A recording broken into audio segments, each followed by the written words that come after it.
Welcome back. Today we'll discuss the life of Irenaeus of Lyon and what his importance was in the early church. Irenaeus was most likely born in Smyrna, which was in Asia Minor. Today this is just modern-day Turkey. Scholars make this assertion as Irenaeus was a student of Polycarp of Smyrna. We don't know exactly when Irenaeus was born, but scholars do estimate his birth from roughly 130 to 140 AD. Interestingly enough though, Irenaeus grew up in a Christian household, which was somewhat rare compared to many of the early church fathers.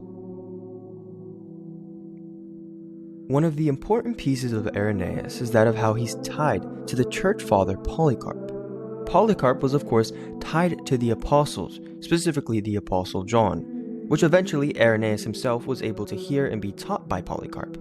For example, Irenaeus says this, "But Polycarp also was not only instructed by apostles and conversed with many who had seen Christ, but was also, by apostles in Asia, appointed bishop of the church in Smyrna, whom I also saw in my early youth.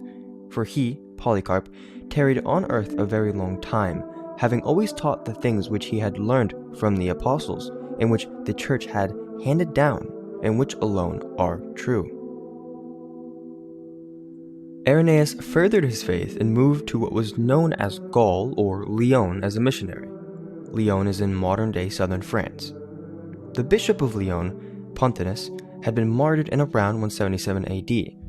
After Pontanus' martyrdom, Irenaeus took up the bishop's position and served there up until the late 2nd century. Irenaeus wrote a couple of writings throughout his life, but his most famous piece is called Irenaeus Against Heresies, which was composed around 180 to 185 AD.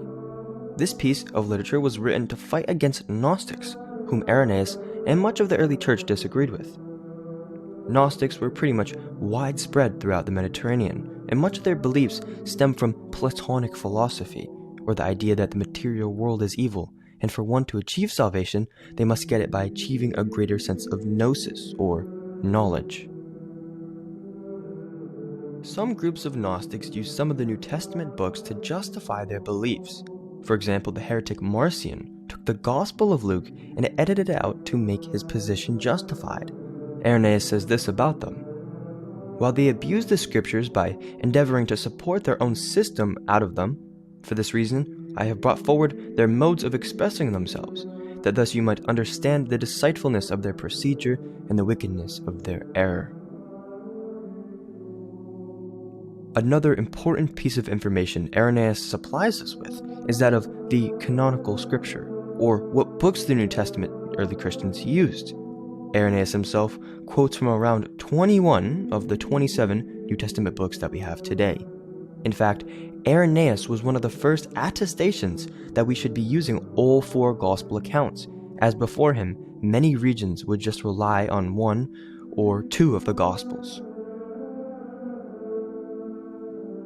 Irenaeus is one of the first early church fathers as well to provide attestation that the Apostle John wrote what we know as the Gospel of John. Irenaeus even provides testimony to all of the Gospels and them being written by who they claim to be. For example, he says this: "Matthew also issued a written gospel among the Hebrews in their own dialect, while Peter and Paul were preaching at Rome and laying the foundations of the church.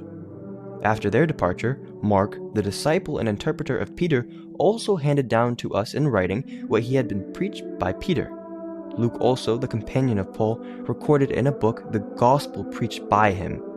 Afterwards, John, the disciple of the Lord, who also had leaned upon his breast, did himself publish a gospel during his residence at Ephesus in Asia." Not too much is known about the death of Irenaeus, but at around 202 AD, Emperor Septimus Severus sent out a decree which stated that Christians and Jews could no longer hold public assemblies. This act brought forth much persecution on Christians, and scholars believe Irenaeus was potentially martyred during this time period. The importance of Irenaeus cannot be stressed enough.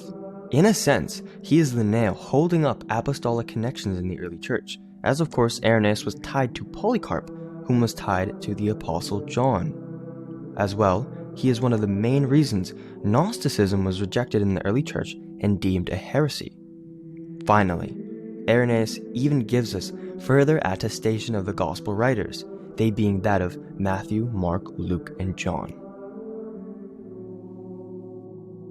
Thank you for watching.